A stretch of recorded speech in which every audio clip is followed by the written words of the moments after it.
मोदी साहब सिरे नहीं ले रहे हैं, सिरे ले रहे हैं देश के वैज्ञानिक।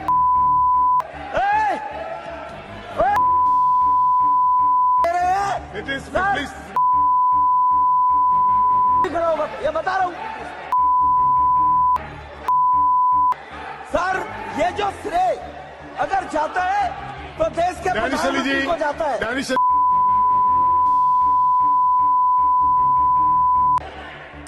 सर अभी मैं बताना चाहता हूँ, अधीर रंजन जी अभी शोर मचा रहे थे, लिस्ट पढ़ रहे थे। उस लिस्ट में अधीर रंजन जी जब लिस्ट पढ़ रहे थे 1975 से लेकर अभी तक If anything wrong, अभी रोज पढ़ रहे थे सर। इसरो ने Please, you take your seat. 1975 से अब तक 52% you take it. Which rule?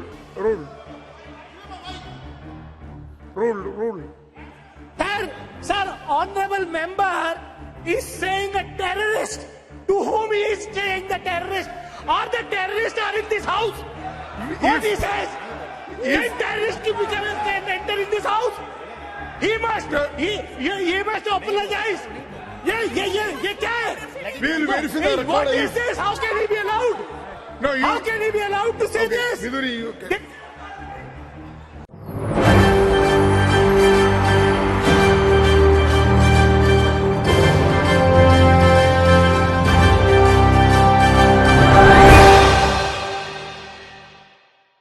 नमस्कार, SPN9 न्यूज़ में आपका स्वागत है। मैं नाज़मीन खान। लोकसभा में यहाँ पर कुछ शब्दों का इस्तेमाल किया जाता है। वो शब्द अमर्यादित होते हैं, वो शब्द अपमानजनक होते हैं, वो शब्द आपत्तिजनक होते हैं और इन शब्दों को लेकर रमेश बिधूड़ी पर सवाल विपक्षी पार्टी खड़ा करती हुई नजर आ रही है। विपक्षी पार्टियों की तरफ से कई खुलासे किए जा रहे हैं। ऐसे में कांग्रेस लगातार हल्ला बोल रही है, रमेश बिधूड़ी के खिलाफ कदम उठा रही है। ऐसे में दानिश अली एक नया वीडियो जारी करते हैं। दानिश अली के साथ साथ यहाँ पर MCD में हंगामा होता है। हंगामे में निंदा प्रस्ताव पारित कर दिया जाता है, यानी कि यहाँ पर रमेश बिधूड़ी ने जो बयान दिया है वो गलत बयान थे। इस पर शर्मिंदा यहाँ पर रमेश बिधूड़ी को होना चाहिए। ऐसे में यहाँ पर निंदा की जाती है। ऐसे में भारतीय जनता पार्टी पर निशाना साधा जाता है। उसी तमाम मुद्दों को लेकर कांग्रेस लगातार हमलावर भारतीय जनता पार्टी पर नजर आ रही है और रमेश बिधूड़ी के खिलाफ तमाम लोग यहाँ पर अपने बयान दे रहे हैं। इसी बीच यहाँ पर यह देखा जाए कि दानिश अली एक बड़ा वीडियो दिखा रहे हैं जो लोकसभा से डिलीट कर दिया जाता है। ये कहा जाता है कि ये दिखाने की कोशिश की जा रही है कि दानिश अली ने भी अपशब्दों का इस्तेमाल किया। दानिश अली ने उकसाया, उसके बाद यहाँ पर रमेश बिधूड़ी बोले। यहाँ पर दानिश अली सीधे तौर पर गुनहगार हैं। यहाँ पर दानिश अली उतने ही दोषी हैं जितने रमेश बिधूड़ी। तो ऐसे में दानिश अली ने वो वीडियो दिखाया जिसमें वो ये साबित करते हुए नजर आ रहे हैं कि उन्होंने कोई भी ऐसे शब्द का इस्तेमाल नहीं किया जिसको लेकर भारतीय जनता पार्टी के तमाम सांसद मेरे खिलाफ चिट्ठी लिख रहे हैं लोकसभा स्पीकर को। क्या कुछ दिखाया, देखिए जरा। Which rule?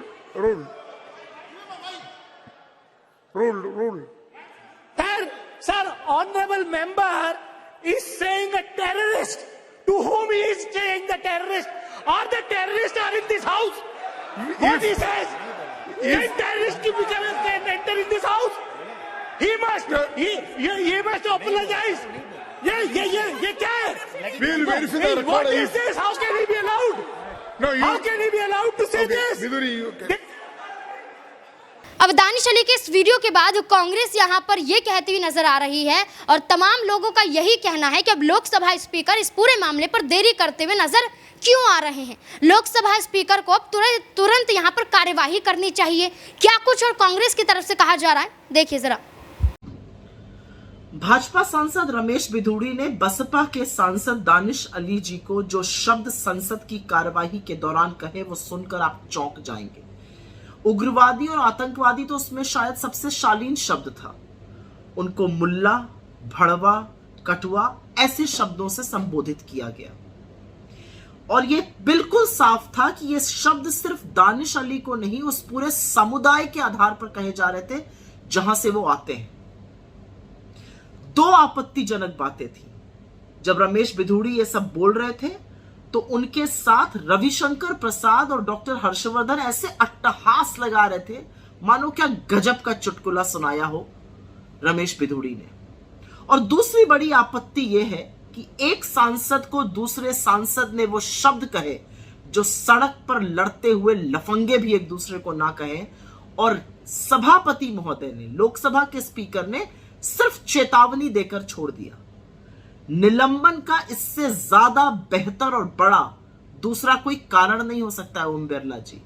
ये तो अग्नि परीक्षा आपकी भी है कि आप कितने वफादार हैं उस कुर्सी के लिए जिस पर आप बैठकर सदन का संचालन करते हैं। आप सदन के सभापति हैं, नजीर बनाइए और ऐसे व्यक्ति को हेट स्पीच बोलने के लिए निकाल बाहर करिए सदन से। बहुत आक्रोश मचा, लोग बहुत परेशान हुए इस बात को सुनकर, और होना लाजमी भी था। कभी नहीं सोचा था कि जो आरएसएस की पुड़िया व्हाट्सएप पर और उनके दफ्तरों में, उनकी शाखाओं में, भाजपा के ऑफिसेज में, भाजपा के नेताओं के घरों पर, उनके दफ्तरों पर होती है, कुछ कुछ टीवी चैनलों पर भी पहुंच गई है, वो भारत के सदन तक पहुंच जाएगी। लेकिन हां, ये नफरत वहां तक पहुंच चुकी है।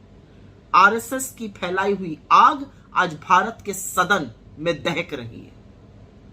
तो खैर, लोग अचंभित हुए, मुझे रंच मात्र भी अचंभा नहीं हुआ, क्योंकि ये तो चीजें लोगों ने मोदी जी से सीखी है। जिस देश का प्रधानमंत्री कपड़ों से लोगों को पहचान ले, जिस देश का प्रधानमंत्री ये बोले शमशान कब्रिस्तान, जिस देश का प्रधानमंत्री चुनी हुई सांसद को, एक पार्टी की अध्यक्षा को कांग्रेस की विधवा बताए, एक मां को जर्सी गाय बता दे, उसी से तो ये शब्द सीखे जाएंगे। और मोदी जी ने अच्छी ट्रेनिंग करी है, इसलिए जिनको लगता है कि बिधूड़ी के खिलाफ कार्रवाई होगी, लिख कर ले लीजिए, बिधूड़ी का प्रमोशन होगा, पदोन्नति होगी। याद है ना अनुराग गोली मारो ठाकुर ने कैसे नारे लगवाए थे और उसके बाद उनको कैबिनेट मंत्री बना दिया गया था। तो रमेश बिधूड़ी को भी समझ में आ गया कि भैया मंत्री बनना है तो इस तरह की गलीच बातें करनी पड़ेंगी, और देखिएगा मोदी जी प्रमोशन जरूर करेंगे। तो आज की उम्मीद किससे लगाई जाए? इतना सब कुछ हो गया, प्रबुद्ध एडिटर एंकर इस देश के, जिनको चरण चुंबक कह दो तो मानो आग लग जाती है उनको, बिल्कुल शांत, एक शब्द नहीं, न शो होगा, न डिस्कशन होगा, न एक ट्वीट आएगा।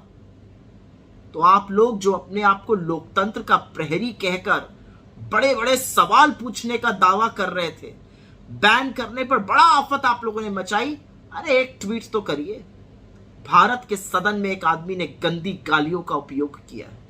आप 181 महिलाओं को बिठाना चाहते हैं ना उस सदन में 2039 तक, क्या सुनेंगी वो महिलाएं आकर कि ऐसी गंदी गंदी गालियां बोली जाती हैं सदन में? खैर, दानिश अली का परेशान होना लाजमी था। उन्होंने कहा वो रात भर सो नहीं पाए, उनकी दिमाग की नस मानो फट जाएगी। इस नफरत की आग ने हमने अपने एक साथी को खोया है। मुझे याद है राजीव त्यागी जी एक डिबेट करके हटे थे, उनको देशद्रोही तक कहा गया था उस डिबेट में, और उसके बाद उनकी हृदय की गति रुक जाने से मृत्यु हो गई थी। तो दानिश अली की आंखों में जब आंसू देखा तो मन आया कि उनसे कहूं कि आप घबराइए मत, ये देश आपके साथ है। लेकिन उसी में एक रोशनी की उम्मीद जगी, क्योंकि हर बार जब अन्याय होता है तो जिस पर अत्याचार किया जाता है उसके बगल में खड़े भर हो जाना उस अन्याय का प्रतिकार है, और वो काम इस देश में सिर्फ और सिर्फ राहुल गांधी कर सकते हैं। वो यकाएक पहुंच गए दानिश अली के घर, उनको ढांढस बंधाया, गले लगाया और कहा विश्वास रखिए हम साथ मिलकर लड़ेंगे और साथ मिलकर जीतेंगे। नफरत के बाजार में जिस मोहब्बत की दुकान को खोलने की वो बात करते हैं, ये उसका एक उदाहरण है, ये उसका एक प्रमाण है। वो एतबार और उम्मीद जगा देते हैं एक बेहतर कल की, एक उम्मीद जगा देते हैं कि अभी सब खत्म नहीं हुआ है। लेकिन अंत में जाते जाते एक ही बात बोलूंगी कि क्या भारत का सदन अब नफरत, घृणा और गलीचपन का अड्डा बन जाएगा? ये आपने नया सदन बनाया है। आपके सदन की सारी चकाचौंध एक तरफ मोदी जी, और जो शब्द आपके सांसद ने कहे हैं वो दूसरी तरफ। ये देश मान्यताओं का देश है, मर्यादा का देश है, गरिमा का देश है, न्याय का देश है, गांधी का देश है। सदन में एक सांसद दूसरे सांसद को उसके धर्म के आधार पर यह गाली दे, ये कतई स्वीकार नहीं। अभी भी चुप ही रहिएगा या हृदय से माफ नहीं कर पाइएगा? टेस्ट तो आपका भी है। अब सीधे तौर पर देखा जाए तो पूरा मामला लोकसभा स्पीकर पर टिका हुआ है। आखिरकार वो क्या फैसला लेते हैं? क्या वाकई यहाँ पर रमेश बिधूड़ी के खिलाफ कोई कड़ा एक्शन लिया जाएगा या फिर रमेश बिधूड़ी को तमाम सांसदों की तरह छोड़ दिया जाएगा? इस मुद्दे को लेकर आपकी क्या राय बनती है? कमेंट बॉक्स में जरूर बताएं। धन्यवाद।